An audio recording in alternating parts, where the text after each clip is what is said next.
Okay, this is Moshe coming to you from Israel and the Galilee, where I've lived for many years, and today is the 9th.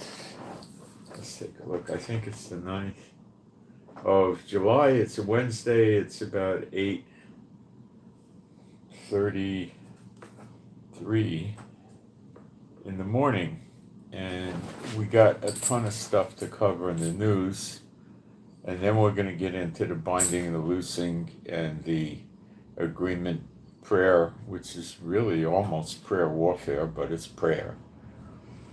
And we're going to do that every day as far as I'm concerned. And it will lift you. You will feel better, maybe a little bit each day, but it will get rid of it. And I think that we were being oppressed by unclean spirits to confuse us. So we're going to take care of that by just basically binding them from continuing to do that ever again. That's what I think they were doing, and they were trying to make us think that we were bumming ourselves out, but I think it was them. Those are the darts that the enemy throws. So we got to keep taking care of that. But several people told me it lifted when they were doing the binding, the loosing, and agreeing. Yeah, I believe it did. And it probably drove them bonkers. We're destroying them. Now, we went into the kitchen yesterday and prepared some salad for Ukraine and Russia. And what happened a few hours after that? Trump turns around and says, Putin is a BASTAR, and he doesn't want peace, he wants war. So what we're going to do is we're going to turn on the weapons gifting or granting or giving to Ukraine again quickly, and just load Ukraine up with weapons and hope we weaken Putin and bring him to his knees and he makes a deal.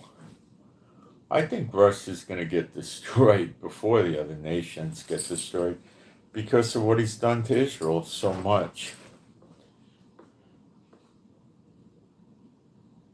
Okay. He's certainly not winning the war. Trump says he's losing his own 7,000 soldiers a week or something like that. He's massacring his population. So he turned the war up. Maybe I don't quite understand it, but it happened. I don't know. I mean, I could guess at some things, but it happened. Yes, I am. Do you need something?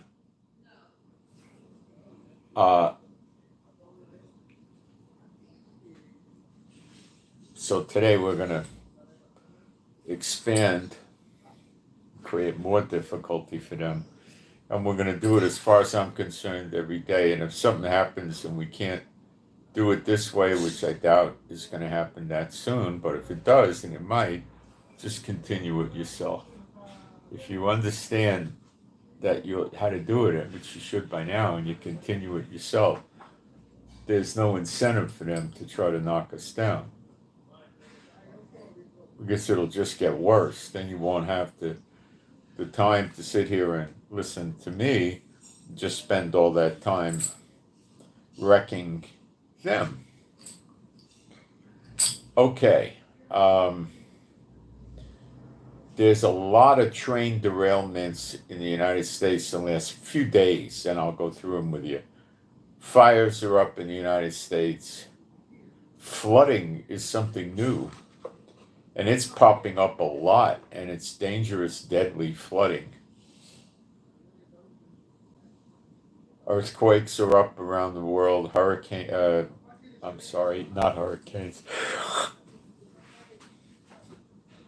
Volcanoes are up, which is called columns of smoke in the book of Mark with the birth pangs.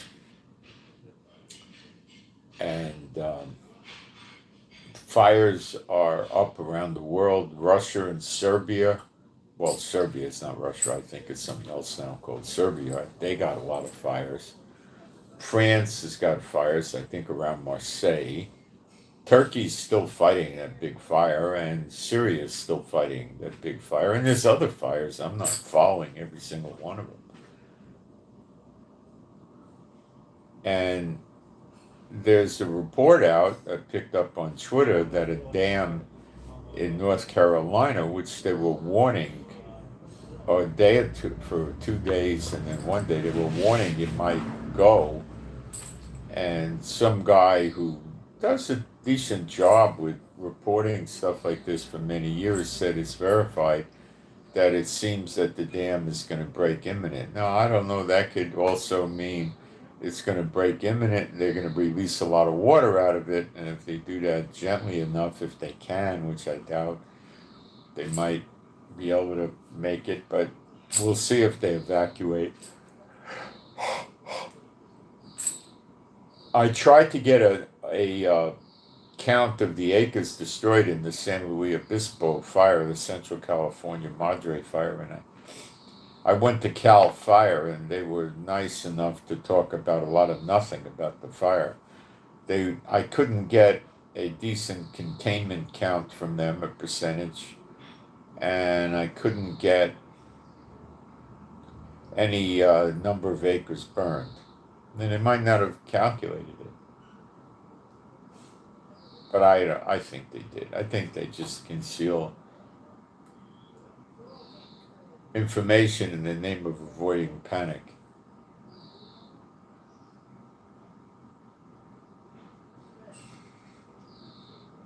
So, in Israel, it looks like there's no deal with Hamas. We'll cover that. I don't think we attacked Iran last night. There's footage out now. I put it on my Telegram channel of the Houthis in Yemen attacking the second ship. They hit it with an RPG, then they boarded the ship. I heard the Mayday call from the captain of the vessel. I think most international captains speak English because that's your best chance of, being able to get through to people when you're flying an airplane or piloting a ocean-going vessel. So he was saying Mayday, Mayday, and they were, and then other ships said, "What's the nature of emergency? What kind of help do you need?" And he said, "I'm being attacked by the Houthis." So I don't think another civilian vessel would come to his aid. There were no military vessels that came to his aid. So my putting the pieces together is they shot with an RPG, and we saw it hit and explode with smoke and everything on the deck of the boat. And they probably had a megaphone and said, "We're going to keep hitting you with these. Let us board the boat," which means they didn't want him zigging and zagging and, just stopping. And so apparently he let them board the boat. They had videos of them on the boat covered with masks, just with AK-47s, and they ran around the boat. I don't know if any people were killed on this boat.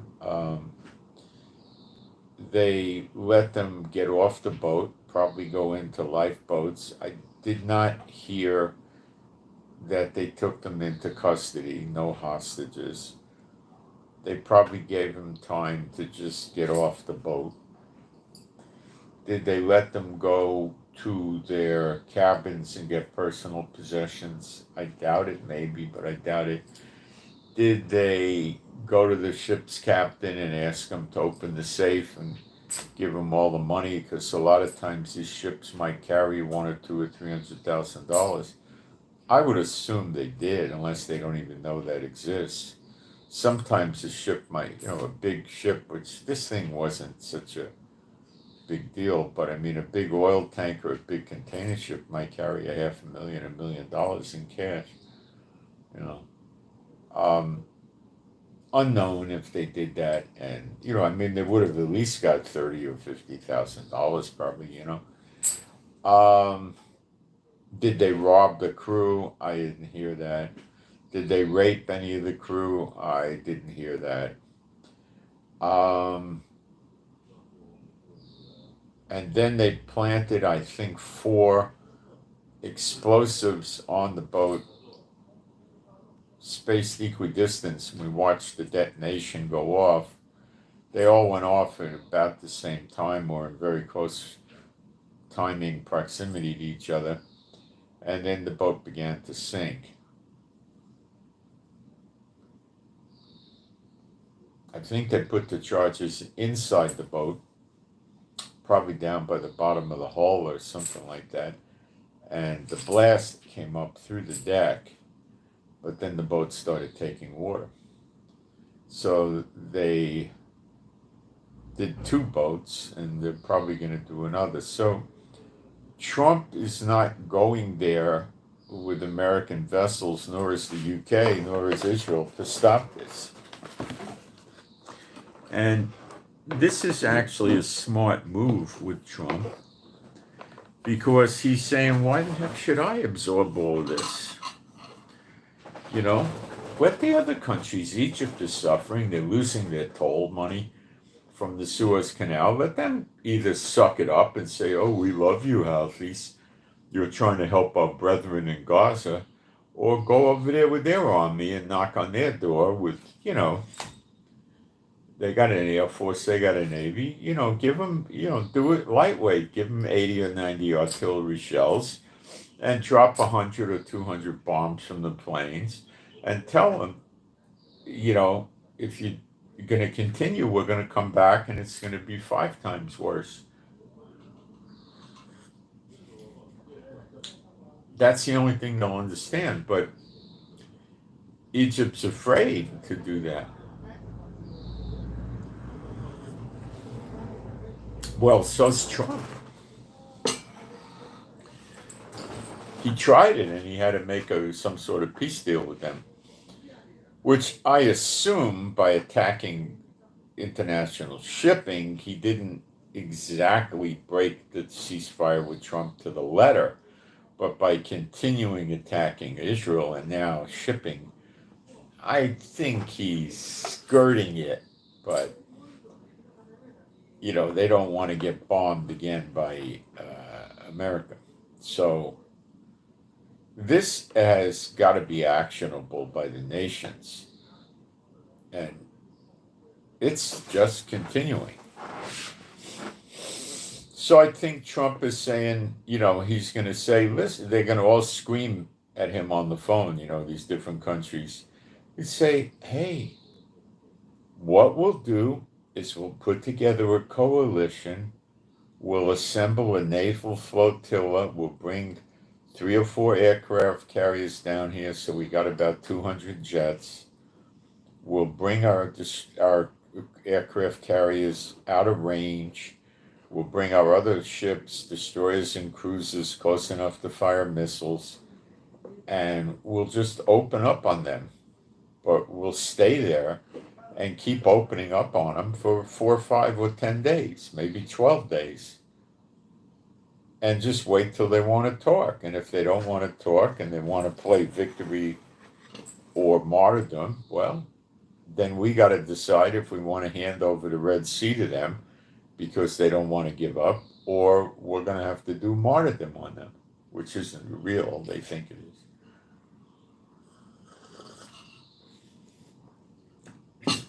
And that's what I believe Trump's waiting to do. And maybe not, but maybe, but we know Yemen gets it. They're the biggest thorn in Israel's side right now, and they're an ally of Iran. So the Pentagon and Trump and the Oval Office and all of them know that Iran's responsible for this. And you know that Iran put a bounty out on Trump, and they're doing a public raising of funds.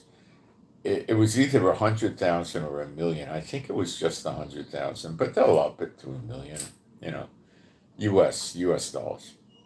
It was billions of Iranian junk money. So Knowing what you know with Trump, how do you think Trump is taking it with the Iranians publicly on Telegram and other places talking about putting a bounty, government officials of a high order in Iran talking about putting a bounty on him, especially since they tried assassination attempts on him when he was running for office. So, do you think Trump's not scared? Remember the bullet by the ear with the blood coming out? Would that scare you? It would make anybody rattled. They drew blood. So that means they missed the headshot by what, a half inch, an inch? A headshot generally means good night. You're out, you're dead. So you think Trump is saying, well, I don't have to worry, I got the Secret Service. Well, he had the Secret Service when that happened.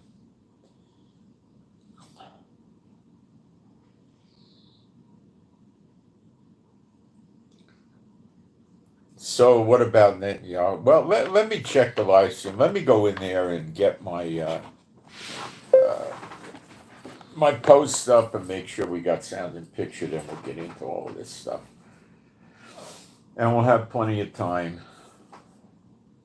for the binding and the loosing and agreeing in prayer, and we'll really go to work on it again today. And I intend to not stop. The key to destroying these unclean spirits is to use the keys to the kingdom. And what are the keys to the kingdom? I told you yesterday, but I forgot that there's an actual scripture that says what I said yesterday about the keys to the kingdom. And I got to find it. It's in Matthew 16, verse 19. It actually states it.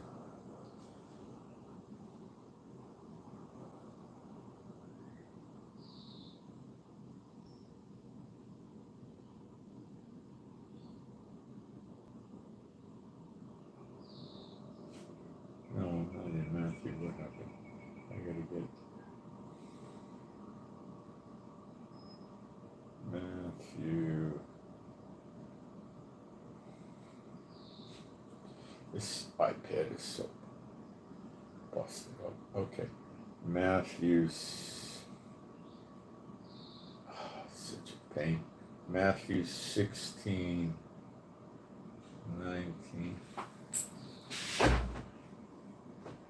And I will give unto thee, the keys of the kingdom of heaven. And whatsoever you shall bind on earth shall be bound in heaven. And whatsoever thou shalt loose on earth shall be loosed in heaven. Now, then we get into Matthew 18, verse 18. Where did 18 go?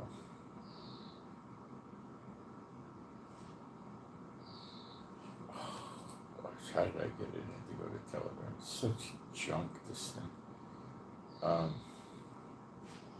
It's the iPad. It's such, no more Apple products for this guy.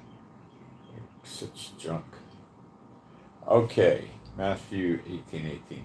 Verily I say unto you, whatsoever you shall bind on earth shall be bound in heaven, and whatsoever you shall loose on earth shall be loosed in heaven.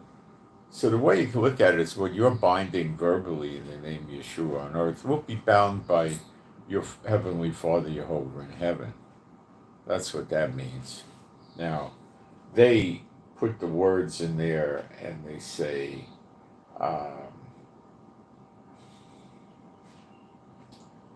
shall be bound in heaven. Okay.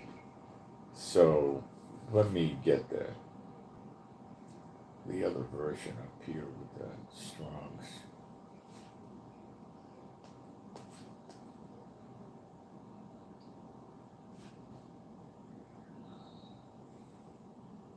Whatsoever you shall bind on earth, that's us here on earth, shall be bound in heaven. Now let's see if that word in means in. We'll check it in the Greek for simplicity with Strong's. Oh, this thing, it's such a piece of junk. I can't believe it. This iPad. Oh.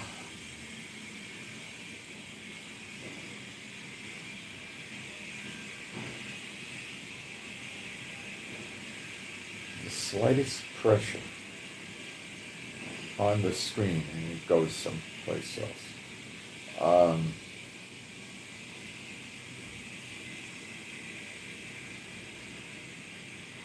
Well, we'll just go in. I can't get this thing to cooperate. Yeah, it's a tremendously huge passage of meanings from Strong, so it's indeterminate when you got 30 different meanings.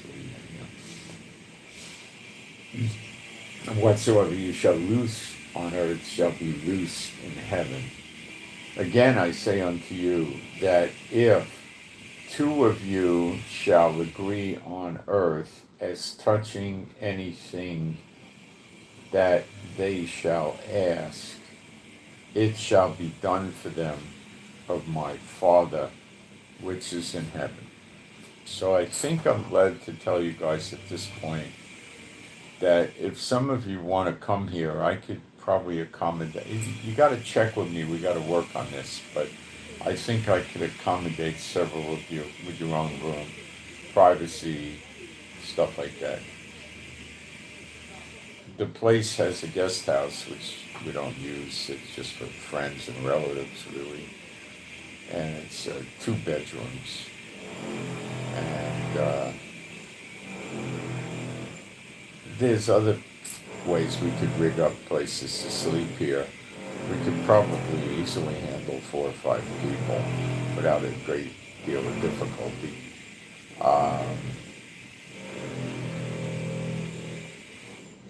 And it's got 2 kitchens, 2 showers, well 3. It's got actually 3 bathrooms in the house. 3 showers, 3 bathrooms. It's got 2 kitchens, plus outside we got grills. And it's got a good piece of property. It's got a big patio that's covered. You could sit under it. Could probably hold 25 people with seats. We got that many places to sit there. Something like that, I guess. And, it's in a very desolate area. There's not much here except there's a pretty effective grocery store. There's another store that sells grocery products. There's 1 or 2 pizza guys. One guy is pretty good pizza. And we can get deliveries of food of Chinese, Japanese, and Thai food, and burgers and sandwiches. That's about it. And then we're only a few hundred meters. We're, 6-8 minute walk for groceries. Maybe even if you walk fast, less or that. It's about that. Very brisk, brief walk. And we can have the supermarkets in the plural delivered to the house. So it's not, I can't pay for your tickets. I can't pay to support you. But, we could, you don't have to pay rent, and you're not renting anything, So we could then do 2 or more gathered together. You don't have to stay here forever either. You can come and go, but I think that gets us to a way more powerful level. Okay? Way more. With 2 or more gathered together, there I am in the midst of them, in the middle of them. So combine that with binding and loosing and agreeing in prayer. Now, there was somebody here, I didn't talk about this, that had the true gospel a while ago when my wife was in the States, and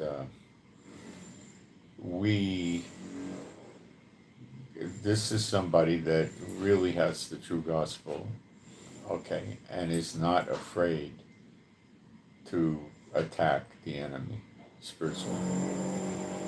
And we did the agreeing in prayer, the binding and loosing, stuff like that, and we were getting pretty good results. I mean, it was impressive. Now, you can't go against his will, so, like if you said, I command you unclean spirits to come out from everybody in the whole world, I don't think he would honor that,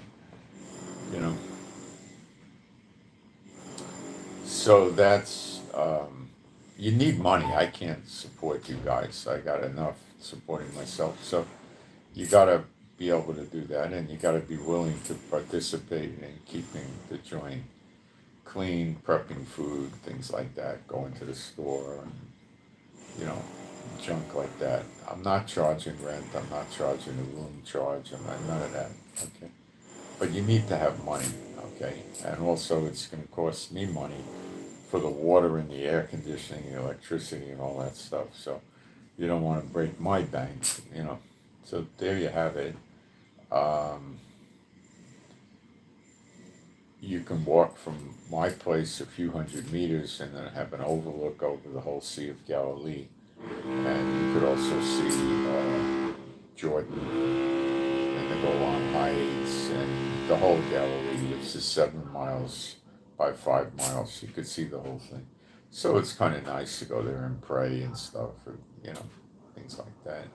It's, I don't know, 10-minute walk or something like that each way. And it's no big deal. Yeah.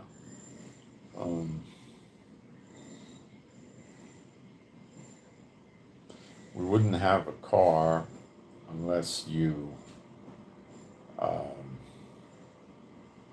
rented a car, and that would not be cheap. But if you rented a little Fiat 500, it wouldn't be that expensive either. So,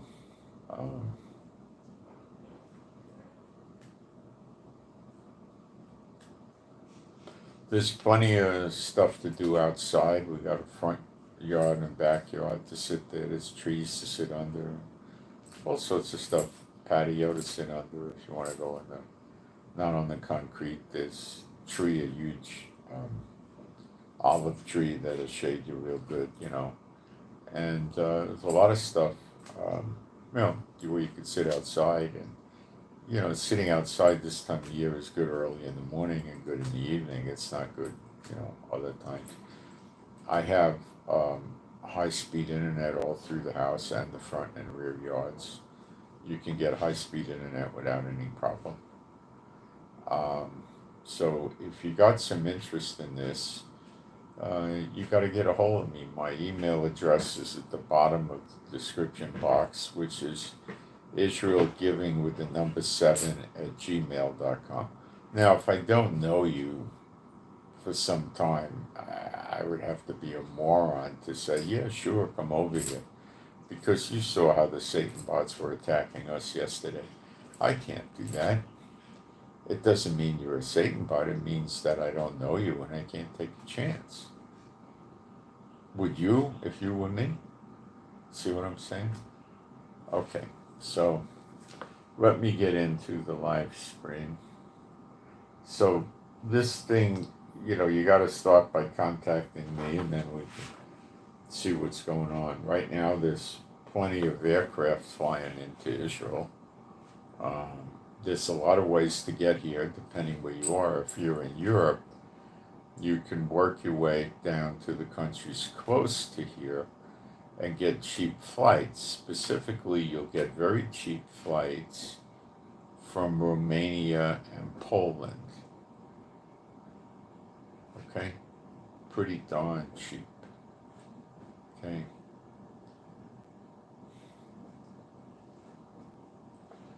If you're in America, instead of trying to come straight to Israel, which might be very expensive, you could look into flying to Europe, getting a good price in Europe, and then working your way to perhaps Italy is rather close. France is not that far away, really. UK is, France isn't. And you got your Czech Republic, you got um, Romania, you got Poland. Those are going to be pretty cheap flights to Israel, like, under $200 if you hit it right.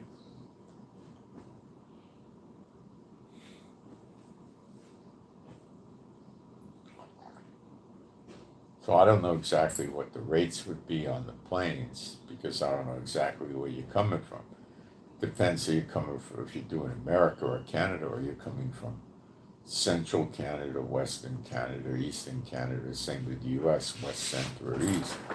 It's easier in the East because you don't have to take a flight for 15 or 1,800 miles to get to the eastern coast, the East Coast, and then in the East Coast you go up. I think a lot of the Canadian flights just fly to New York, and then you get on the flight there and go to Israel. But they might have directs. I don't think so, but maybe they do. From America, they go to Israel from New York, Washington, D.C., Atlanta, Miami. I think it runs about 9 hours direct, 8 maybe, something like that. Maybe 7 or something. I went to Romania direct from Kennedy, and that was 9 hours, so maybe you can get it in 7 or 8 hours, I don't know. Those are usually going to be costly flights. They're not going to be cheap. Playing games with going to Europe and then flying in here might save you some money, and it may not. Don't know. Of the safer places to fly into, Poland would be rather safe. Romania has got a lot of scammers. When I went there, the character was trying to make believe that my suitcase was his. But I had somebody meeting me at the airport, and he shut that down pretty quick. So, just passing it on to you, Romania may not be that great of a place. There's nothing to do in Romania. It's very boring and blasé. But it's not very dangerous either. I don't know much about Serbia. I know Poland's pretty okay. All right, let me look at the live stream. I didn't hear from anybody about the Ray-Ban Meta glasses, so I don't know what's up with that. It looks like we got a live stream. I didn't hear from anybody about. That's somebody outside making noise. I can't do much about it. I could shut the window if he doesn't stop.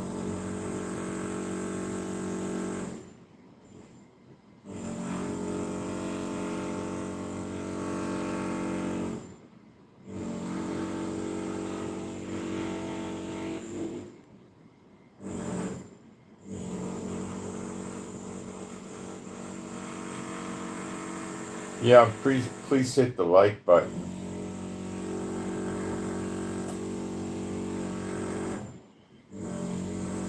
Okay. I'll try to get the window closed now.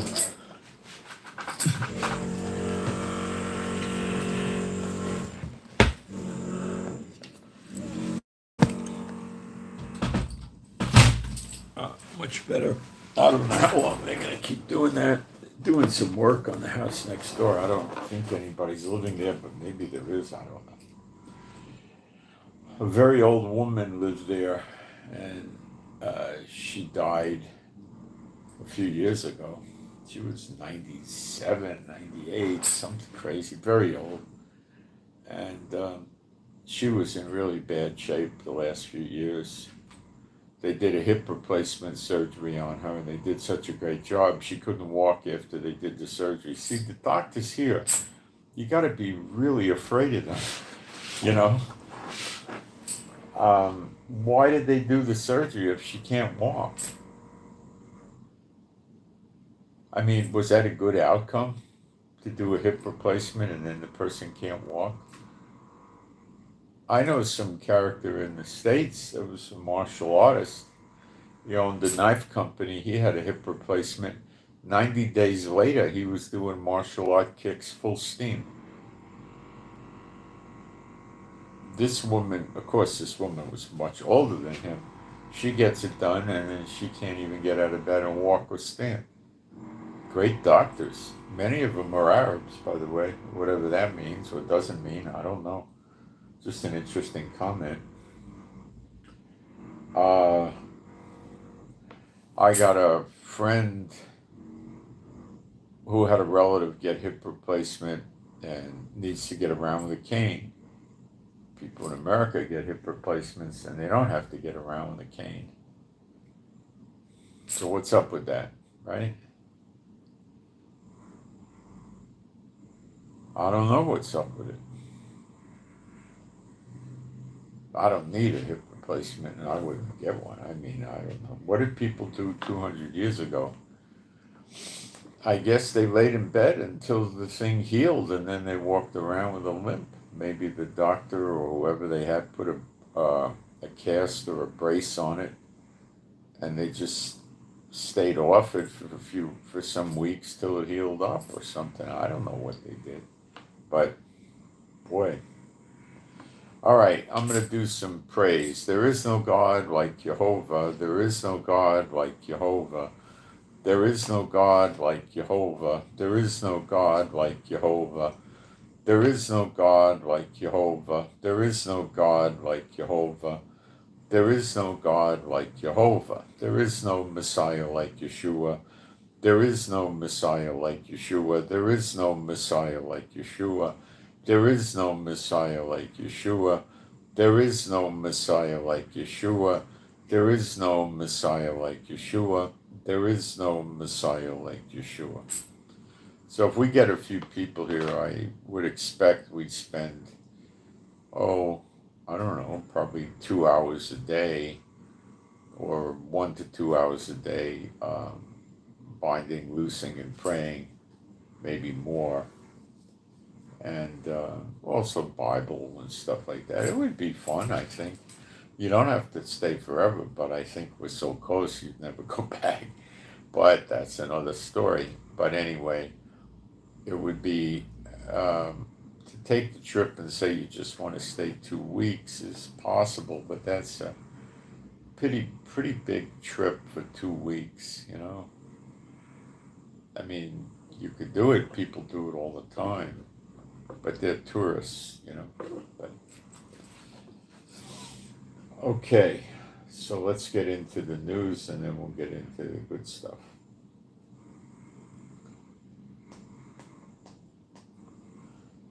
First, we should go for the prayer requests.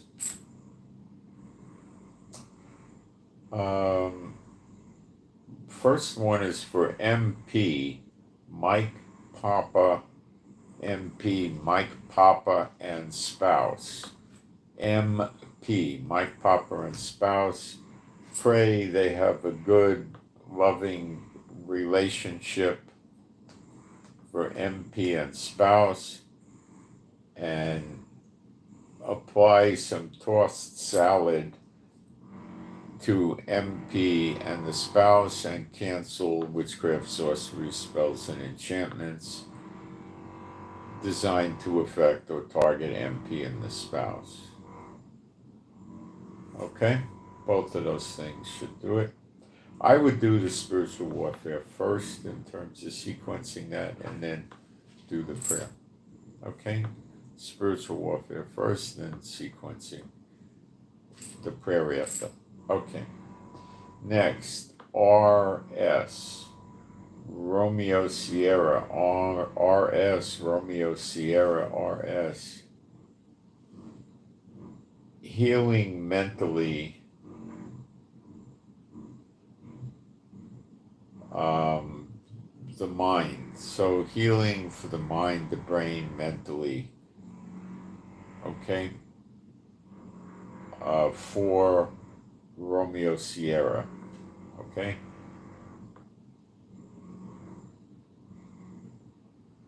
Okay, LM, Lima Mike, LM, Lima Mike, LM,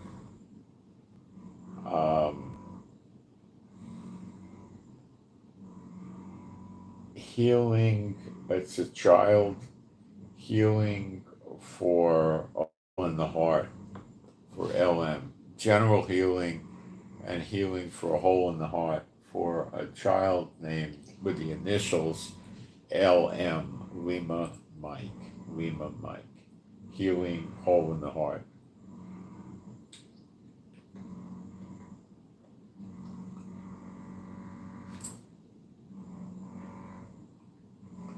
We have a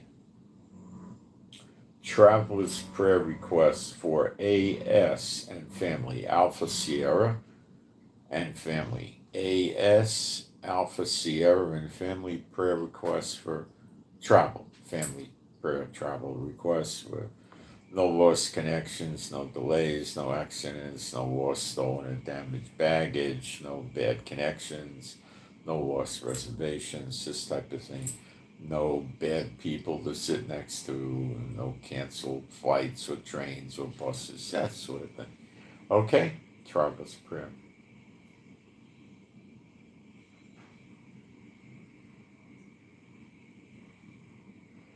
We're going to call this person one initial T. T as in Tom, T as in Tom. To get the government to stop hassling T, nitpicking, bothering, and have a good outcome, a good ending of it for T.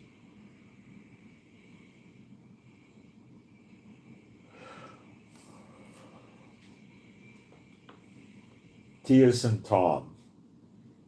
Pray for the hassling from the government to go away with a good ending for T.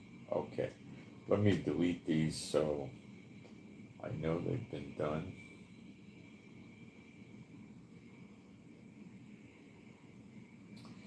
Netanyahu's still in Washington, D.C. He was last night. I don't know if he left last night or he's still there today. I don't know his itinerary.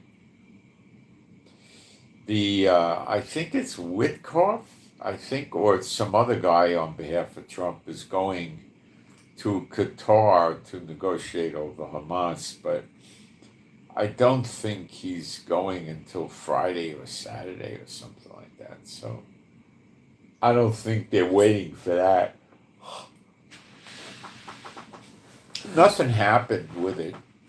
Okay, they got 85% there with Hamas, and then Hamas started they wanted a large amount of humanitarian aid coming in, which I don't think was a problem. If they said we want a large amount of humanitarian aid coming in, we need hand grenades, bullets, rockets, But I think they're talking about, flour to make bread and vegetables and fruit. I don't think anybody cares about that. That's not where it is. They want Israel to completely pull out of Gaza, and Israel's not about to do that. They want to remain in control, and the Americans and the Israelis are not at all in the mood for that, because they know that if you leave them in control, it's mandatory, you're just going to have another war. Now, some people are going to believe, because the talking heads are going to say in 2 years. No, you might see missiles in 2 weeks, or for sure in 2 months.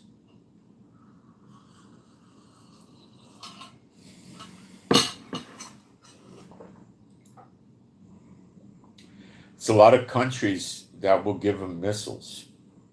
Okay, lots. China, maybe Russia, Iran, Pakistan, who knows? China is giving missile defense systems to Iran as of late.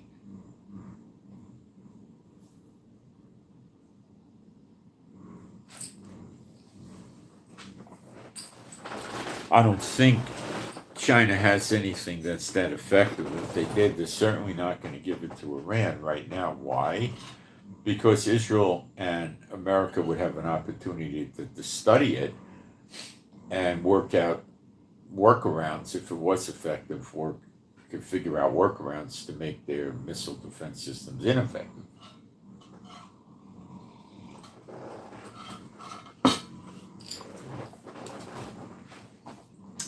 And that means China is left more vulnerable. So they're probably giving them something that's not that great.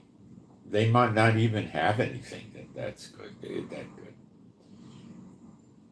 Let's talk train derailments. This was all in the past several days, not weeks. Probably less than a week in all cases, I think. Third train derailment in Mississippi. It's the third Mississippi derailment in 3 days. I'll rephrase. In 3 days, Mississippi had 3 train derailments. Obviously, somebody's doing it. It's not coincidence. 10 empty railroad cars derailed from CSX train in West Louisville. That would be Kentucky, I think. Isn't it Louisville, Kentucky? I think. Louisville. CSX is a train company like Southern Pacific or something, right? Train derailment at Glendora involved 18 of 139 cars. Okay, Glendora, that's in America. I'm not sure what state it is. 6 train cars overturned, shutting down a section of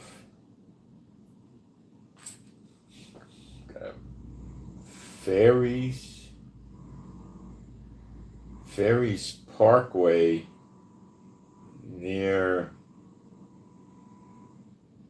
ADM in Decatur. I think Decatur might be in Georgia. I'm not sure. Decatur's an American city.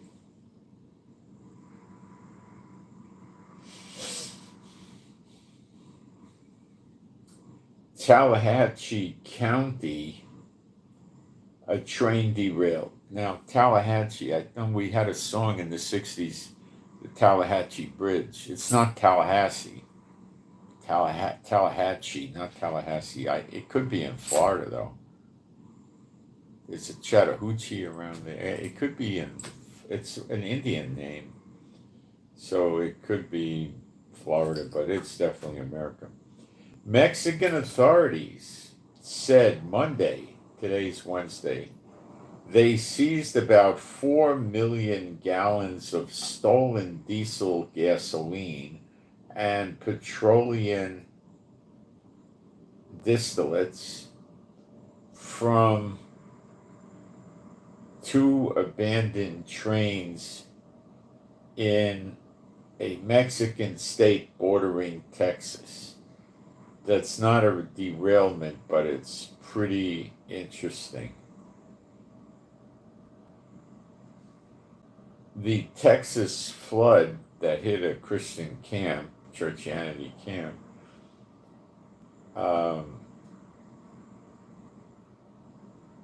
it increased, the death toll went up rather high. I got it here somewhere. There's still a large amount of missing people. I'll find it. It's in my notes. There was a catastrophic flash flood in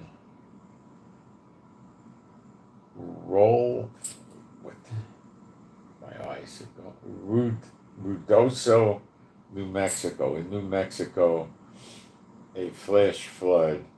The water rose 20 feet in 30 minutes. the Texas flood I heard went up to 26 feet. Water rose up to 26 feet in the same amount of time, a few minutes, 3 minutes, or maybe, no, it was the same amount of time, like a half hour, 45 minutes.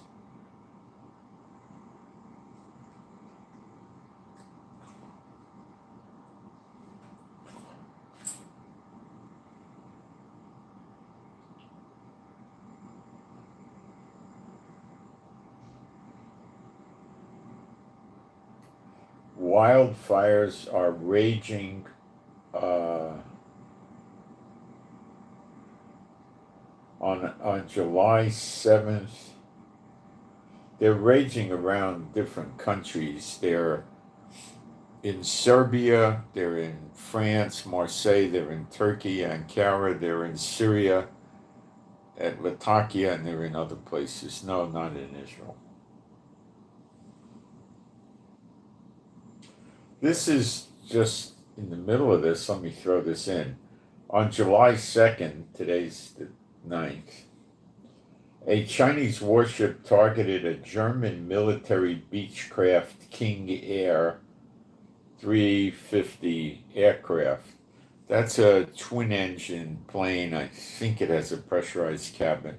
For a propeller plane, it's pretty nice.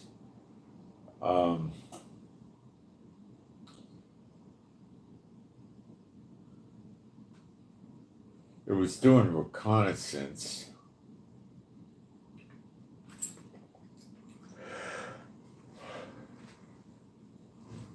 And where was it doing this reconnaissance? The German plane was doing reconnaissance in the Red Sea. That's where the Houthis are attacking ships.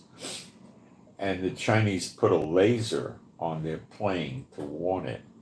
I don't think it was like a laser sight on a pistol.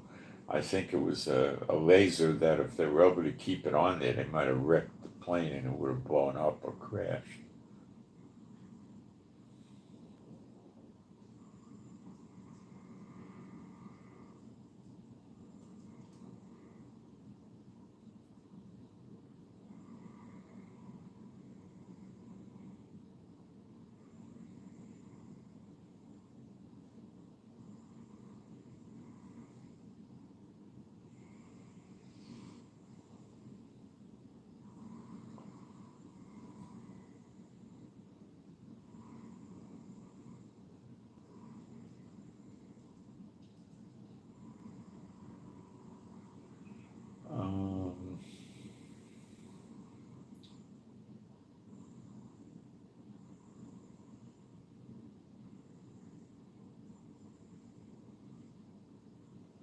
And that is China trying to protect Yemen, basically.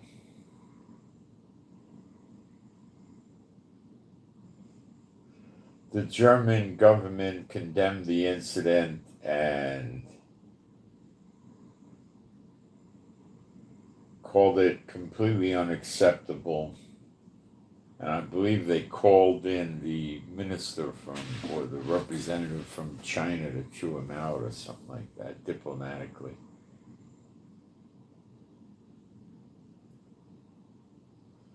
Water rescues are taking place in Chicago. Water rescues in Illinois due to flooding. Chicago, Illinois flooding. That's like New York flooding.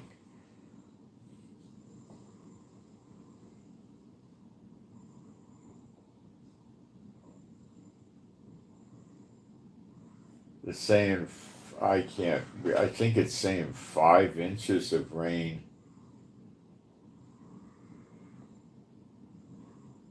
fall in the last 90, I guess, minutes. Water rescues are ongoing in Chicago.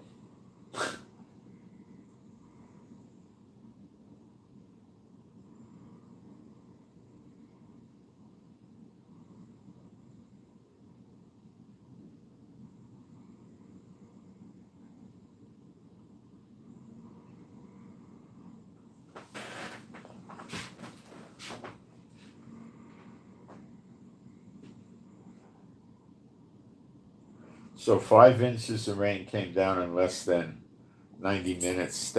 It's Chicago. That's a lot of rain. That's that much rain in an hour and a half. Wow.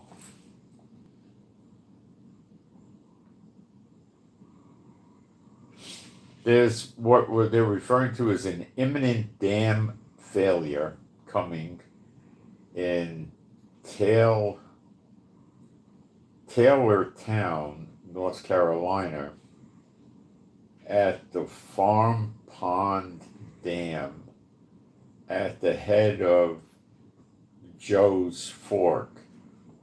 Joe's Fork is not a restaurant. It's apparently a town, a village, or something like that, or streets. It's not referencing a restaurant.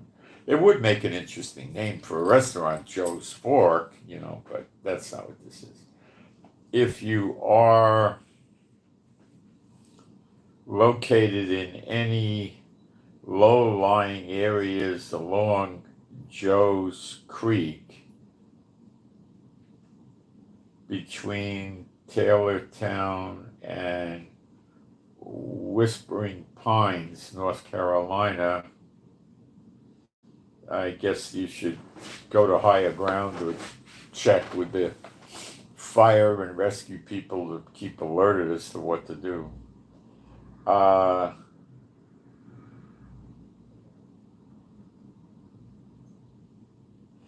we switch to Hezbollah. The Hezbollah terrorists in Lebanon said that the head of it said that there's two ways that Hezbollah is going to go. One is a victory, the other is martyrdom. They have no intention of giving up their weapons. The gutless Lebanese military, the army, is not going to engage them. I think, I haven't seen it yet, I doubt we'll ever see it. So Israel is still bombing and attacking targets in Lebanon every day, sometimes 2 or 3 in a day, and we got a problem over there that needs dealing with.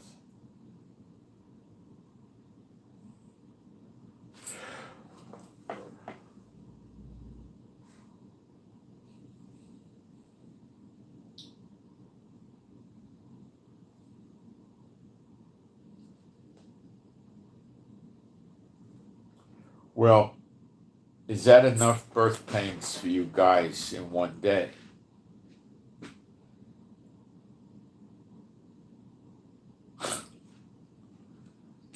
Is that enough?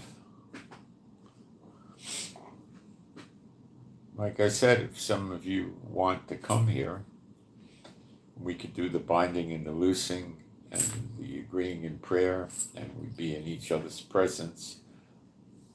I think we could really dish it out to the enemies of Jehovah and us and loose the true believers from the oppression and be a blessing to the true believers that don't understand these things. So if any of you want to rack up great rewards in heaven, this is a good way to do it. When we read Matthew 18, let me walk you through the progression of this, okay? Again, so you get it. No, what did I do? The wrong thing. Come on. I keep hitting the wrong thing because my vision's not so good. I can't correct my near vision with reading glasses. I could only make the text bigger and things like that, so I can make stuff bigger with the iPad. That's how I get through it. Okay, so we go to Matthew 18:18. We'll start there.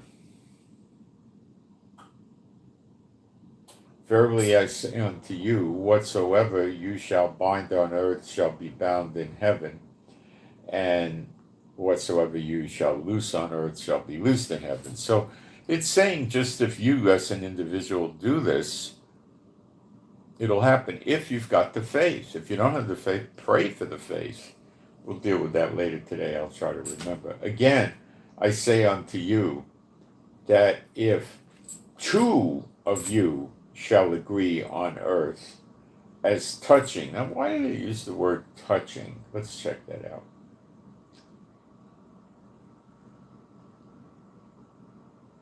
It's an interesting choice of words.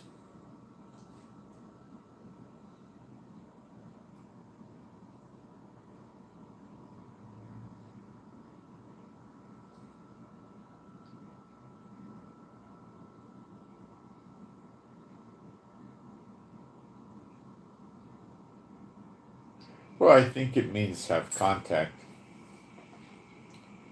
Touching anything, well, no, it's not that. It's you're pointing out something. I would say you're like indicating something that they shall ask, it shall be done for them of my Father which is in heaven. So if two of us agree, then it will be done by our Father in heaven, but it has to be in his will. We can't pray against his will. Like you can't pray that Israel never be the head of the nations or stuff like that, right? I'm just making a stupid example. And then it says, for where two, it says for, so he's giving you the reason for this. This is important. Two or more touching. So, okay.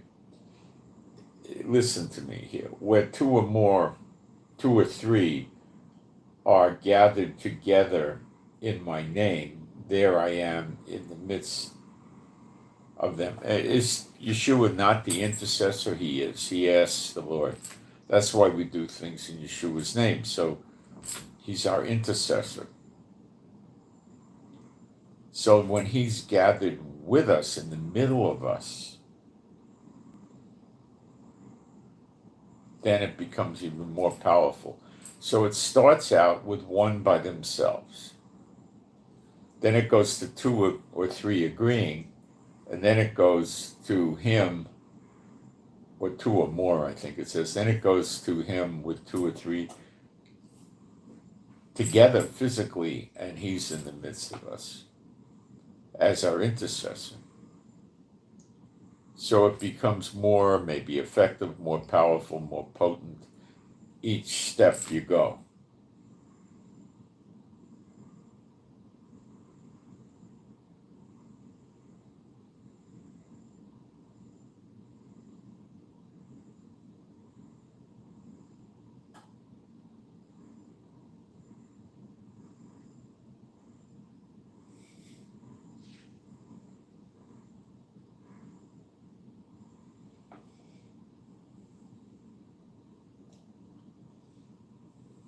Okay? So what's the most effective? When you're together physically. So again, if a few of you want to come here, well, one would do it. But I think we'd be better with two, so we'd have at least three. But we could do it with two.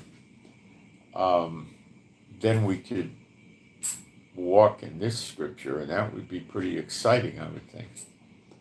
So it's going to depend on if you have the ability, the means, the wherewithal, and it works out. Definitely ask the Lord about it before you do it.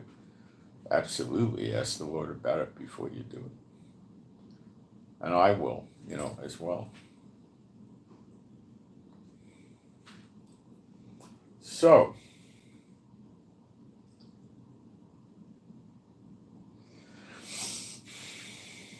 let's take a look at the live stream. See if I got any questions.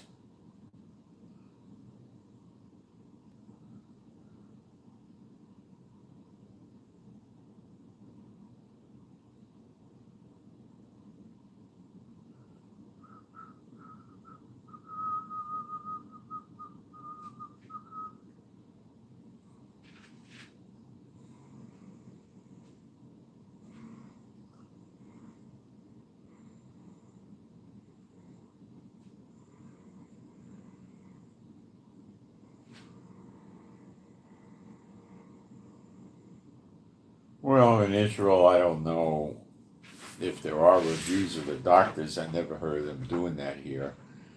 You have the right to ask for any doctor you want in Israel with our government health insurance. They have 3 plans, so it's not really much competition. And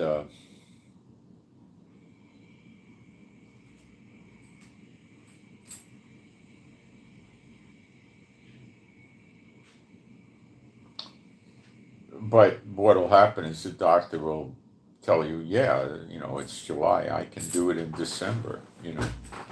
What are you going to do then?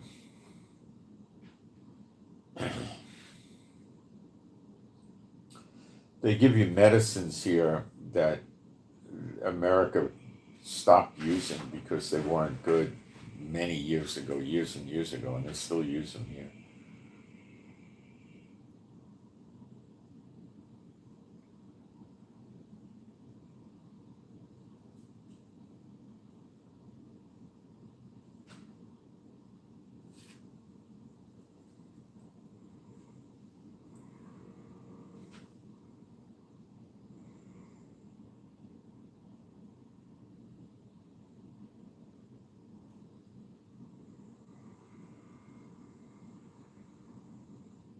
Did the soldiers get ambushed? Yeah, they don't lie about stuff like that in the military. They can't. Everybody knows somebody in the military or got a relative in the military, and you stay in the reserves till you're 40 if you're a man. The women go in, the kids, everything. They don't lie about stuff like that. They got ambushed.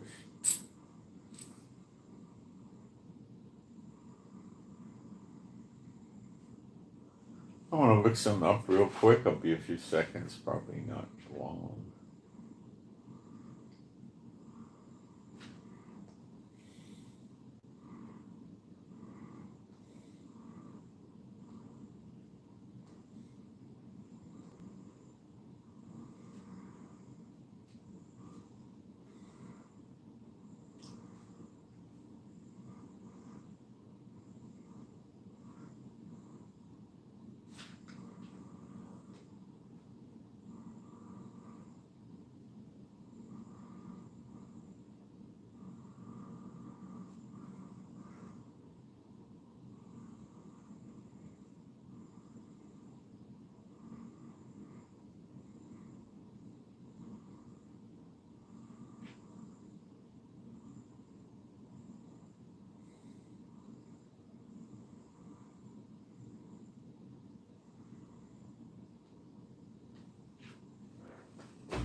Let me look at Matthew 18 in another translation or two real quick to see if I can glean something.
Okay, just trying to see if there was any room for better translation. So far, I found a little bit of improvements from some, but nothing substantial. I think we have it right.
Okay.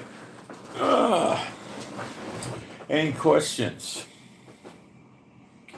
I'll take questions. Let me jump into the live stream, see. If not, we're going to move on to spiritual warfare.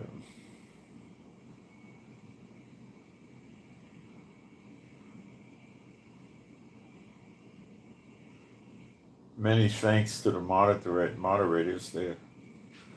They had a really bad time yesterday.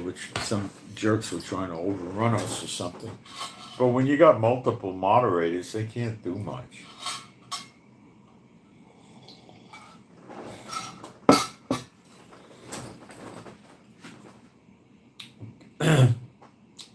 Okay, let's think of countries that we could target today.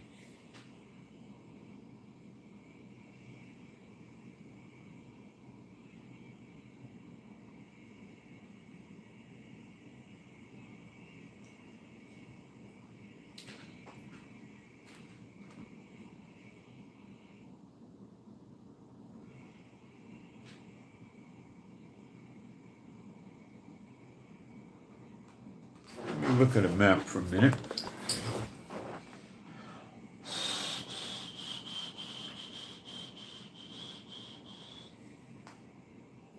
I got a professional helping me with my government issue, but he's so busy, he keeps telling me he's going to do it. And then he doesn't do it, I got to keep nagging him, but I should be able to get it done. I think he's on a big project for some client. I'm not a big project, but if he decides that he was shining me on and then says, when I get right to the deadline, no, I can't help you, I got a problem. But I don't think he's going to do that.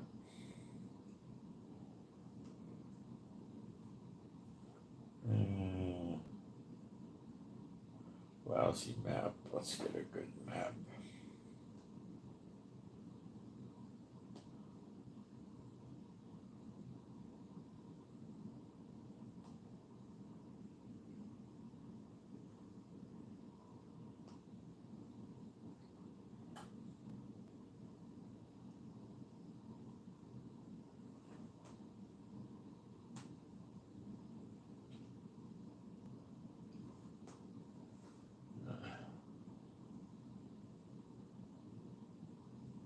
Let me just try to get a better map instead of messing with these Google garbage maps is what they should call it. This one looks good.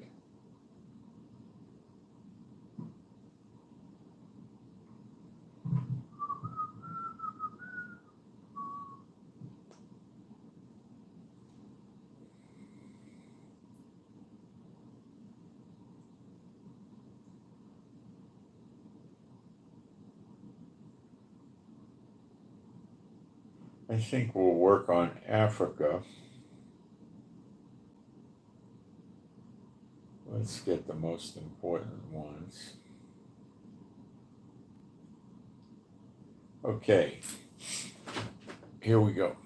B'Shem Yeshua HaMashiach, I bind for a 5-year period beginning right now all you unclean spirits from trying to control, manipulate the governments of the following countries: Egypt, Libya,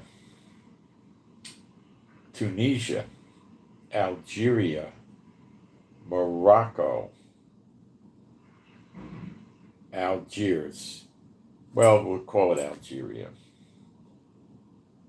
I command you unclean spirits to not do anything or attempt to do anything to control, influence, guide, lead, direct, reward, punish, anything, any of these countries for the next 5 years continuously, beginning now, using any means at your disposal. People, unclean spirits, it doesn't matter. You shall not be able to make this work for the next 5 years continuously, beginning now. And I further command you to depart from every person that works for any of these countries in any capacity. Depart from them immediately and never return to them again, and depart from every person that lives in the same house as them immediately, never to return to them again. B'Shem Yeshua HaMashiach. And I further command you, unclean spirits, for the next 5 years continuously, to not be able to go into, in a person or not in a person, or in a living creature or not in a living creature. You shall not be able to go into any government building owned, operated, controlled, leased, or rented by any, and hotel rooms by any of these countries' governments. And the same applies for their boats, their vehicles, houses, office buildings, aircraft. You shall not be able to go into these things inside people or not inside people, or inside living beings, critters or not in them. That means if somebody that has an unclean spirit in them walks into one of these buildings or planes or boats, etc., you shall have to immediately come out from that person, and you are forbidden from giving that person any warning before it happens, nor ever explaining to them what happened after it happened. And these commands are set in place with no time, well, for 5 years continuously, irrevocably so. B'Shem Yeshua HaMashiach. That ought to create enough trouble for him in Africa. Now, let's get some of the countries that are a problem for the daughter of Babylon. Command you, unclean spirits, to cease and desist controlling or leading or directing or influencing the governments of the following countries: Cuba,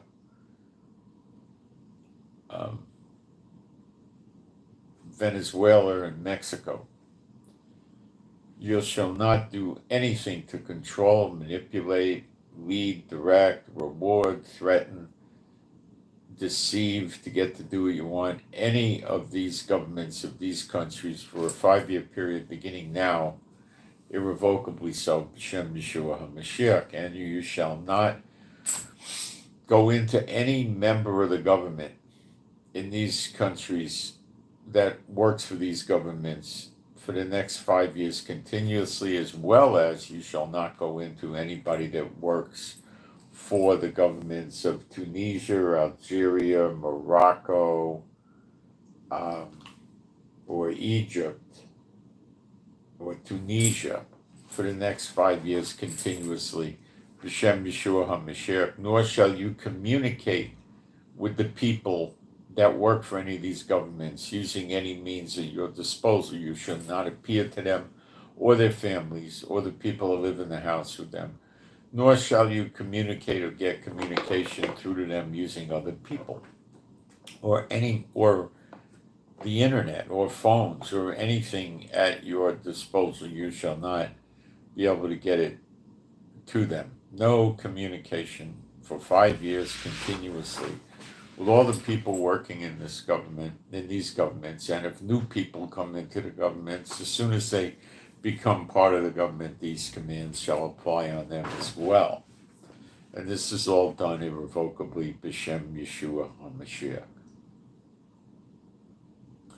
I command all you unclean spirits to cease and desist any oppression of the true believers or their families or the people that live in the same house as them. You shall not oppress them. You shall not make them feel bad. You shall not give them a heavy heart, make them feel tired or weary. You shall not do any of these things. You shall not give them any distressing, disturbing, or upsetting thoughts, ideas, or notions. You shall not make them think or attempt to make them think that things are going to get worse for them.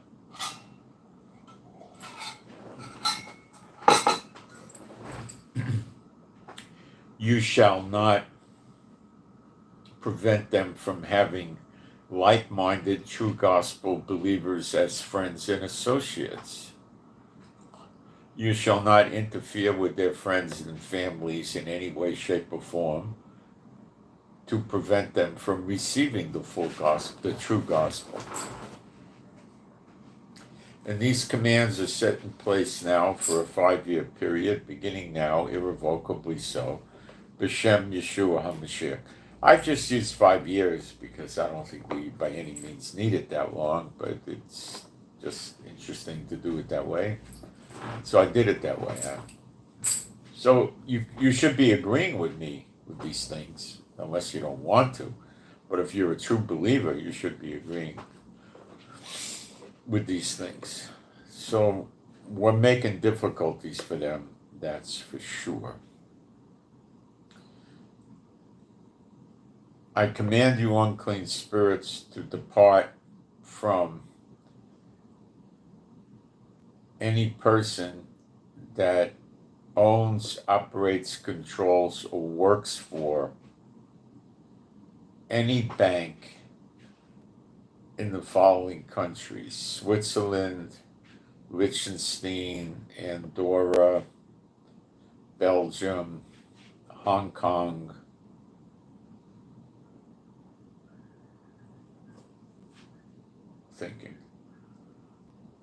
Austria, United Kingdom. Depart from all these people and every person who lives in the same house as them immediately. And you shall not appear to these people, guide them, lead them, direct them, help them in any way, shape, or form on any matter, using people or yourselves or any other means at your disposal for 5 years continuously, beginning now.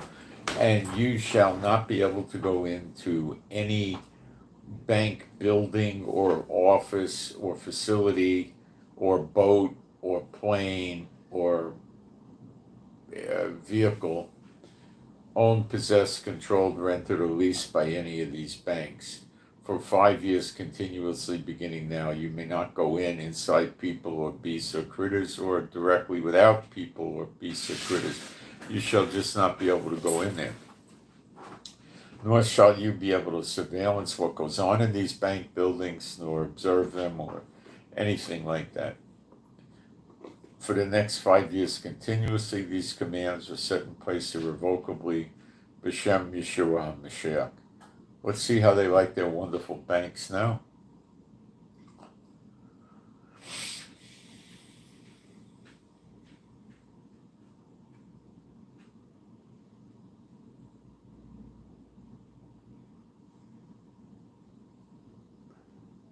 How about some randomized spiritual warfare? I command you, unclean spirits, to depart from every person that is currently in any of the following airports, in their passenger terminals, in their baggage retrieval area, in their parking lots, or on the tarmac or the runways.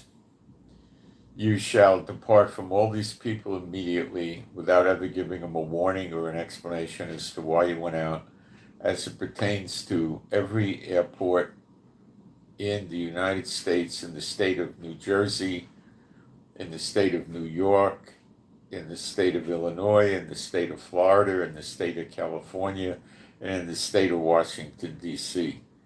Come out from all these people immediately, never to return unto the same people again. B'Shem Yeshua HaMashiach. Now, you can do this with airports around the world, and that's just random spiritual warfare, but nonetheless, the unclean spirits are going to suffer from it. Okay?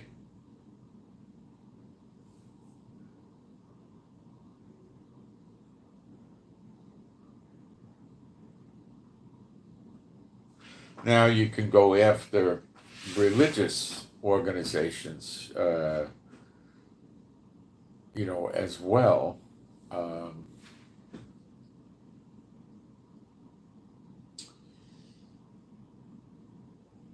Whatever you want to go after in America or anywhere around the world, you can. Messianic congregations would be a very effective way to do it. Okay, so B'Shem Yeshua HaMashiach, I command you, unclean spirits, to come out from any person who calls himself a rabbi or a pastor or a spiritual leader of anything called the Messianic congregation anywhere in the world. I command you to come out from these people and every person who lives in the same house as them. And you shall also depart from every person in their congregation, any of their congregations. And you shall never return again unto these people, and you shall never attempt to or try to influence them in any way. You shall not prevent the true gospel from being received by people in these congregations. You shall not appear to any of these people for the next 5 years continuously. All these commands are for 5 years continuously, beginning now. And you shall not hinder their spiritual growth, and you shall not cause them to be weary or heavy or oppressed. And these commands are set in place irrevocably for 5 years continuously, beginning now, B'Shem Yeshua HaMashiach. They're not going to like that.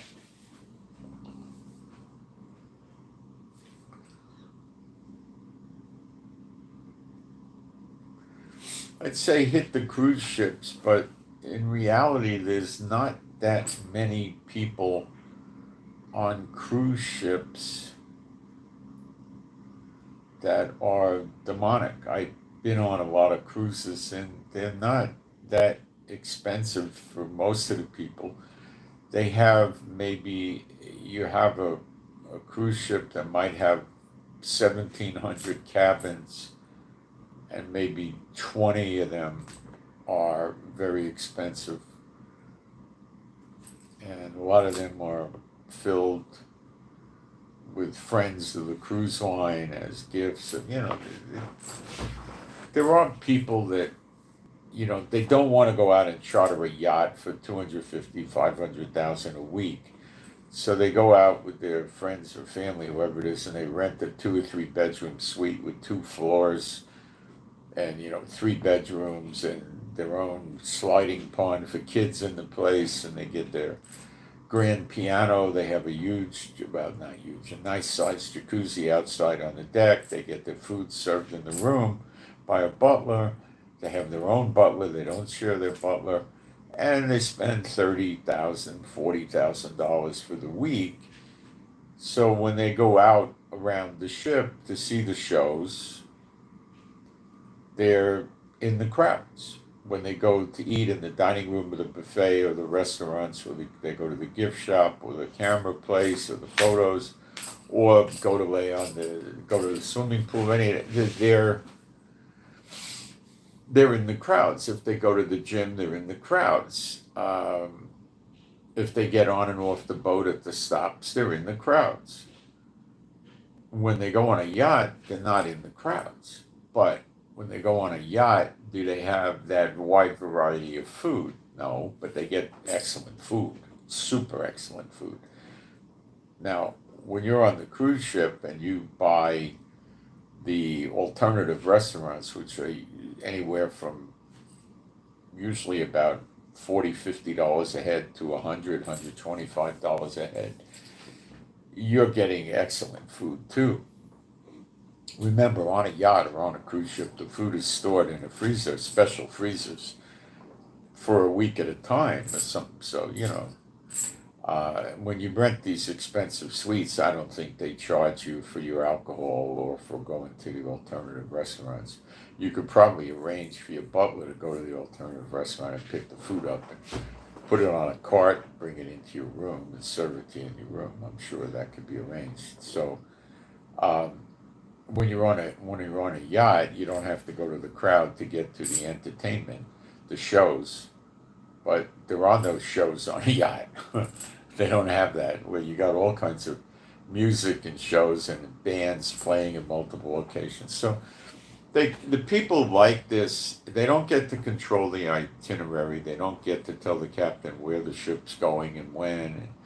They don't get to go to private islands and have picnics and stuff like that. But a lot of these people like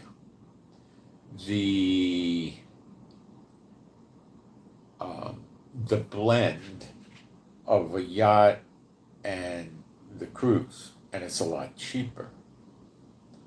These suites are frequently 3,000, 3,500 square feet. So if they go out there with, a couple with 2 kids or a grandparent or something, it's got more than enough room to hold them. Usually they're 3 bedrooms.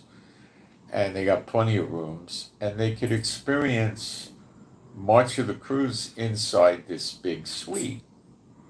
Okay? They can't use the swimming pool there, but they got usually multiple balconies they can go get in the sun. Usually they'll have balconies in 2 different parts of the ship, if not 3, so they can get sun most of the time. They can't use the exercise track for jogging or running. They got to go to the common people for that. I've noticed that with adults on cruises, probably 80-90% of them never use the swimming pool. Probably 30% use the jacuzzis, 20%. That's way more popular on the swimming pool, but the kids use the swimming pool.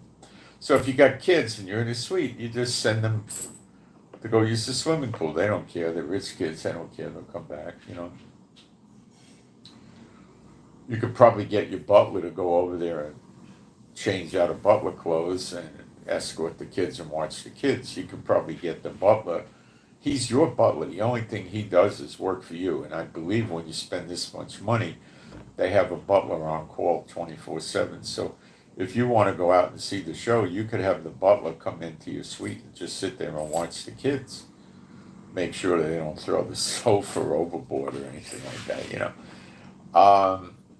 They put beds in these suites that cost $100,000 or $200,000 with all kinds of special natural cotton and fabric and wool and all that, and the baby grand piano that costs a fortune, and then the artwork in there, and the place gets cleaned all the time. Whenever you walk out, they're going to send the cleaners in there, They do your laundry for you, dry cleaning or laundry. You put it in a bag for them, they take it. People do this, but there's very few people on there that do it. Most of them are just working people or retired people. And then, so you're not going to get a great deal of fruit. You'll get some, but they're not a high percentage of, the captains are, demonic. I don't think they have captains that are not. Maybe they do. I never studied it. They got very expensive boats, and the insurance company is probably very strict as to who's going to be a captain. And they usually have somebody with maybe 15 or more years experience captaining. Being a captain of vessels. Let's see what else we can do.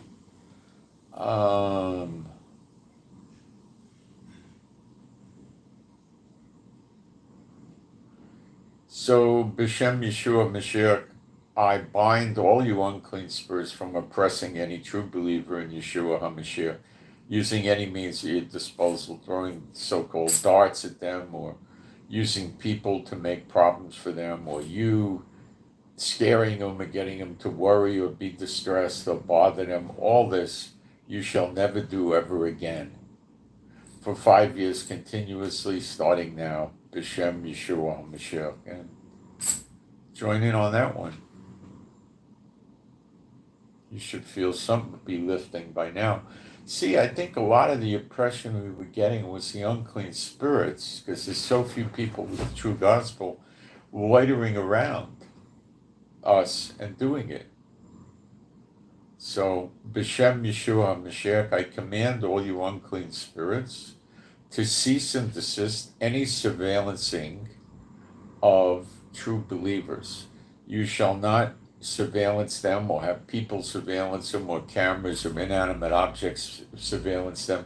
You will not observe or follow their activities or actions or surveillance them using any means at your disposal for the next 5 years continuously. You shall not be within 100 yards of their homes or property. You shall not follow or surveillance them in their vehicles. You shall not follow or surveillance their families, the people who live with them, or their animals and pets. You shall not collect information about them using computers, workplace, any database, or any people. You shall have no knowledge of these people anymore, nor shall you gather any. You are blind to these people. You have no ability to bother these true believers anymore using any of your methods. Whatever you can dream up, you're not allowed to do.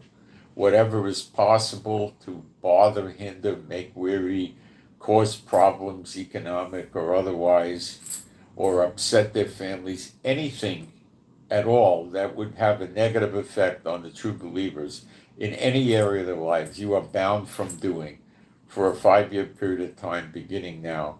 B'Shem Yeshua HaMashiach. Agreed with that?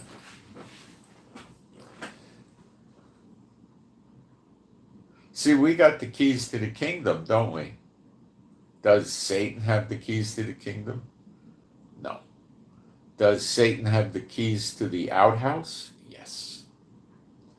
Is Satan basically under the outhouse? Well, I think so.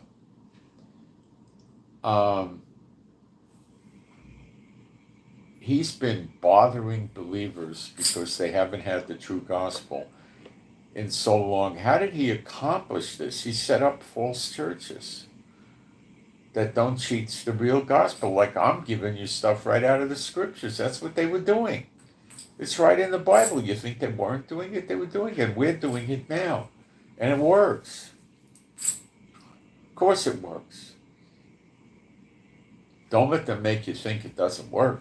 That's them doing it. Don't do that. So we're going after them. And they're falling apart.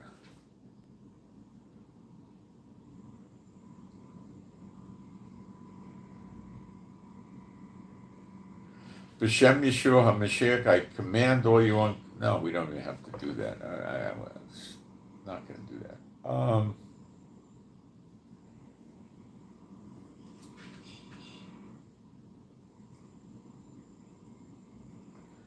B'Shem Yeshua HaMashiach, I cancel and make null and void any and all witchcraft, sorcery, spells, enchantments, or other evil spiritual warfare aimed, directed, or targeting any true believer and or any member of their family. All such things are cast null and void for all time. You shall never let them get back. They will never be put back for the next 5 years continuously. B'Shem Yeshua HaMashiach. There you go. See, so if anything happens with the internet in general going down, the Houthis cut the cables or whatever, Russia, China cut the cables, you should have a pretty darn good idea how to continue without me. But it would be nice if we had a group of us physically together, because I think we could get more potent. And it wouldn't bother me to be doing that 3-4 times a day. I really don't care about much else. If you come over here and you never saw Israel, you could take a bus from where I live to Tiberias, and then at Tiberias take a bus to Jerusalem, and you could wander around and see the sights. You'd find it rather stimulating, enjoyable, and fascinating, but it's not something you do all the time. There's parts of the Galilee you could see that are rather interesting. If you have the wherewithal financially, you could rent a car for a few days. There's not that much to see. Haifa is a nice, pretty place, but there's not really much biblically to see. In Eilat, there's not much biblically to see. In Tel Aviv, it's a nice, pretty place, not much biblically to see.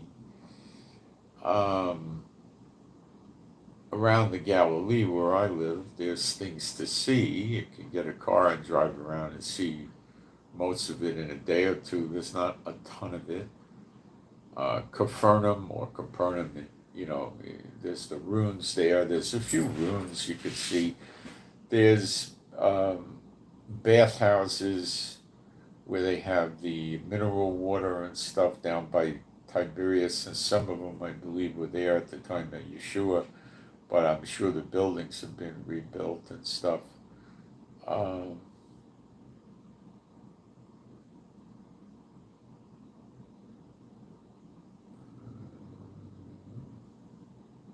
Most of the stuff to see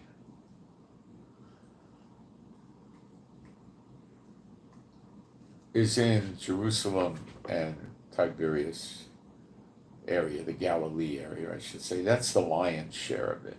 There's not much to see in these other countries, like down in the Negev near Gaza. There's not much stimulating stuff to, you know, Nahariya doesn't have stuff to see there.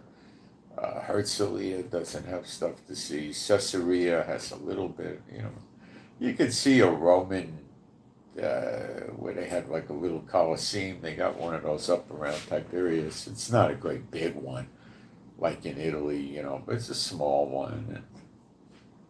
I mean, pretty small, You could go look at that, but it's not that, super stimulating. Jerusalem has a bunch of stuff, but a lot of stuff is just made up. It's not real. Like you could go see David's tomb, and that's not where David is, and there's a big coffin there with all sorts of cloth on it with embroidery, and he's not in there, and that's not really where he was buried. You can go there and look at that stuff if you want, but why? I don't know, They have a place they tell you was the Garden Tomb. Do they really have it right or not? I don't know. I've been there several times. I doubt it, but they might. But I don't think they do. But again, it's possible. I don't know. You can go to the Mount of Olives that you'd find interesting. Looking at the Muslim stuff and all that, which is the old Roman fort, is, if you're delusional and want to believe it was where the temple was, then you would enjoy it, but under deception. If you understand what it is, it's a waste of time, but you can look at it.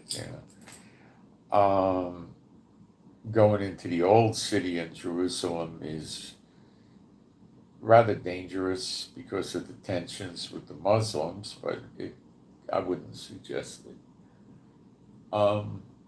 You could take the tours where you go underground and you walk in the water, and if you want to, go ahead, You could see where David attacked the city, where the water came out. And you could go see where the pool of Siloam is, but see, a lot of this stuff is dangerous in Muslim areas, and you could get hit with a rock or attacked or something. You got to be pretty careful. The attacks in Jerusalem these days are very minimalistic. Very rare to hear of it, but you got to be careful anyway. You can get pretty much around with the buses, but my wife is getting frustrated with the buses now. She tried to get to her therapy this morning, and the bus never showed up, and she lost it. So this is becoming a pattern in Israel. They have bus schedules, and they might come every 35 minutes, and they don't show up. The buses don't come. This is something new from the war, and they're not talking about it, so I don't quite understand it. See?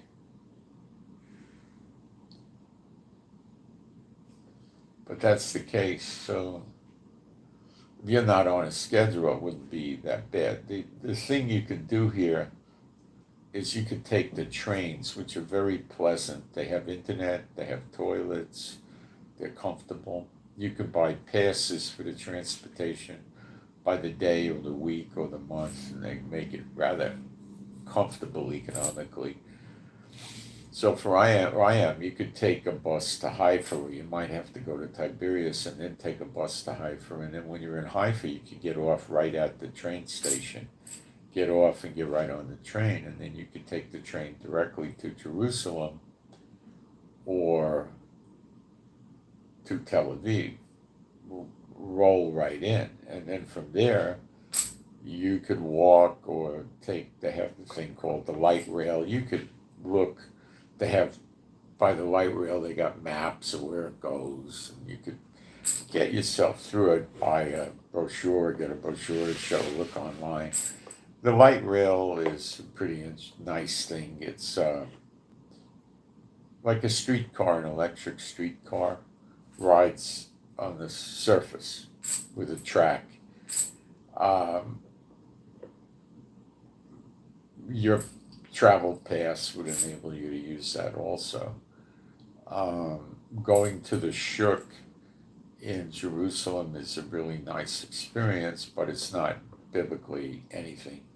It's a massive open air market, which really has a lot of closed booths with a roof of some sort over them, and you could buy a vast multitude of things there, mostly food, but it's an experience that you shouldn't miss.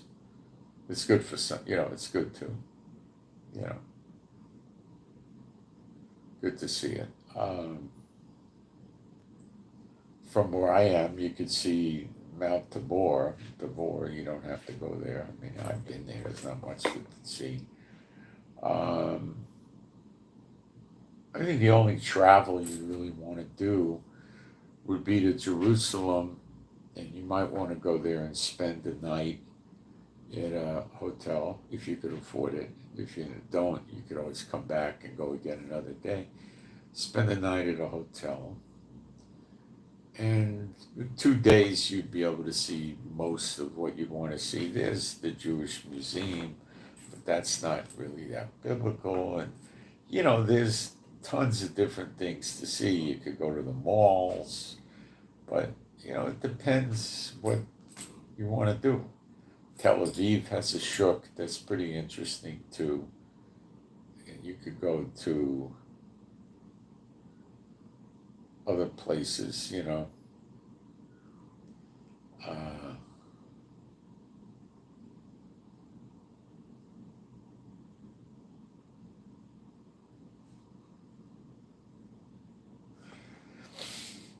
I mean, I don't think you're going to want to see a play in Hebrew or go listen to an orchestra. I don't know if they, when missiles and stuff are coming in, they usually cancel those things.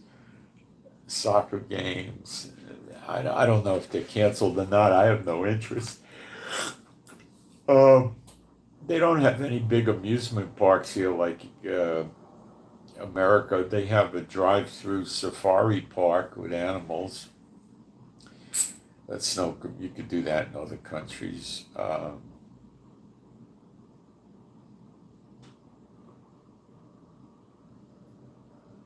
So there's not much to do in my immediate neck of the woods. I'm just a few miles from Tiberias. Tiberias is not a nice place anymore. It's got 40,000 people. And there's nothing in Tiberias but shops and stores and food places, banks, a big post office. And there's not much going on in Tiberias that you would be that interested in other than buying things. There's a shopping center near where I live, a few miles away, there's two of them in different directions, and they have quite a few stores.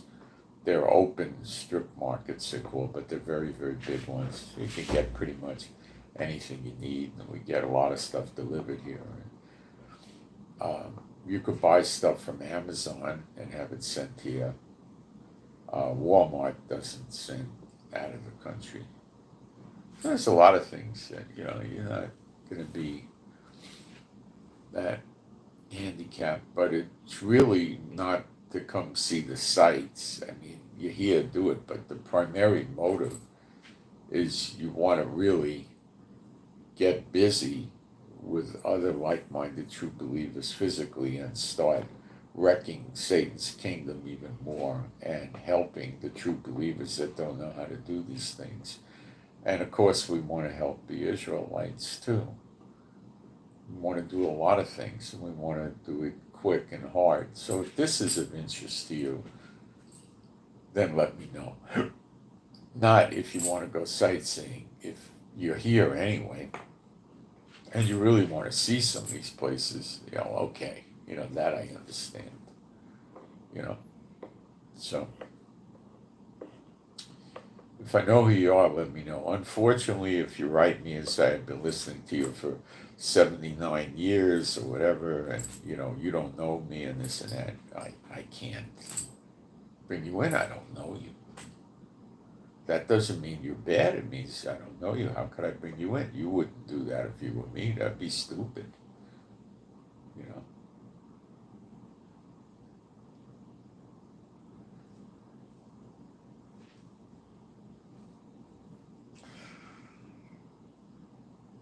When John the Baptist was working, was he alone? In the beginning, he was. He was hidden from the public, and then when he had his unveiling, he had a very heavy anointing on him. And he worked alone, and then Yeshua came to him, and then he probably wasn't alone, and then he got killed. He didn't have a great big long run till he got killed. Did Elijah work alone? Well, he was with the widow woman with her son for a while. He didn't like working in the world because there were not that many real believers in Israel when he was working. But there was the school of the prophets, and they were rather familiar with him.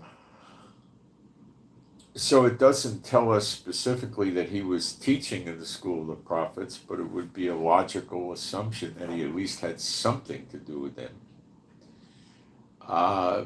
I don't believe there'll be a school of prophets again. We're not told of that. We don't read of that. I don't believe that will happen. There's no indication that it would. So we should be careful not to go down that road. But he was bummed out by what was going on with Jezebel, who was like the churchianity witch, false teacher leading the people astray, with another gospel and another Jesus and another, getting him to receive another spirit, which is an unclean spirit, and that's 2 Corinthians 11:4. So you don't.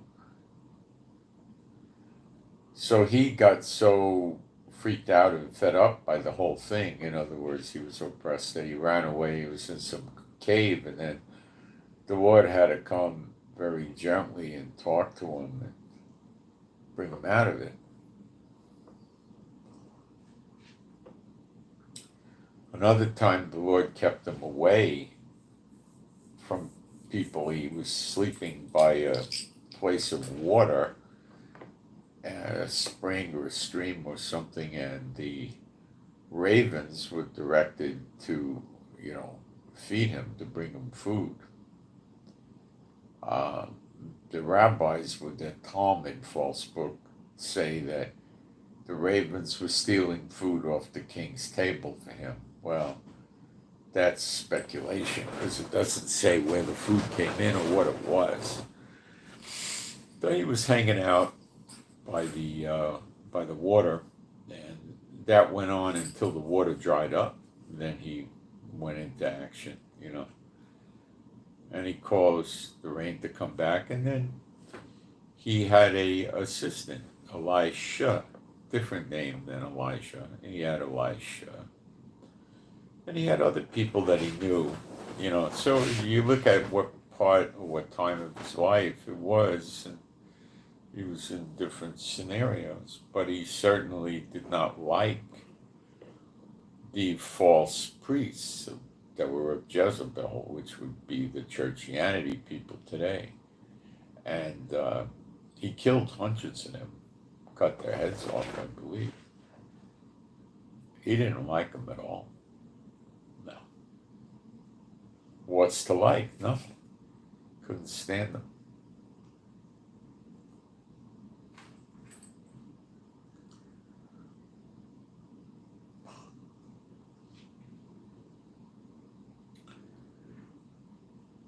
He's the same way, pretty much, something like that today. Um, Enoch, we don't know a lot about, but he did preach, and but he lived in such a different time. What was he? 7 people from Adam. I mean, he was really early. Or was he from Noah? Maybe he was 7 from Noah. I can't remember. He was in the early days. Uh,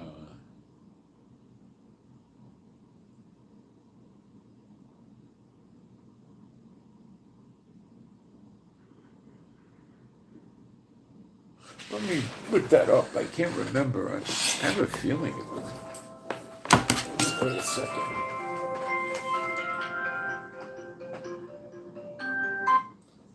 Yes.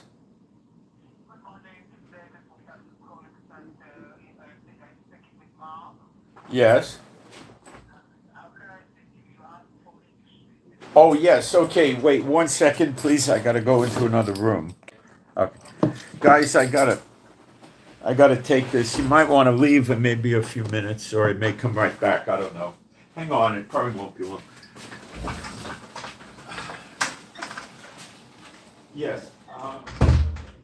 I got a letter from the tax authority. Tax authority asked me questions like how I received a letter on 12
said okay, I'll try to have the accountant do it. That seems to be easier than me doing it. I'll ask you. Okay. Thank you very much. No, but in 2 or 3 minutes I will be. That was the. I'll tell you what that was in a minute. Sorry, guys. That was the Israeli guy in the government, and I was asking him to do an extension, but he said I had to have the professional passport. Okay, so let's wrap it up. So I'm Moshe. Please pray for me and my wife for peace, safety, protection, joy, healing of our bodies, our finances. That's important. Any of you want to help me with the Meta glasses by Ray-Ban, that'd be nice. And pray for our animals and pets that are all rescues to be happy, healthy, and whole. And I send my shalom to all those who love Yeshua HaMashiach. Thanks.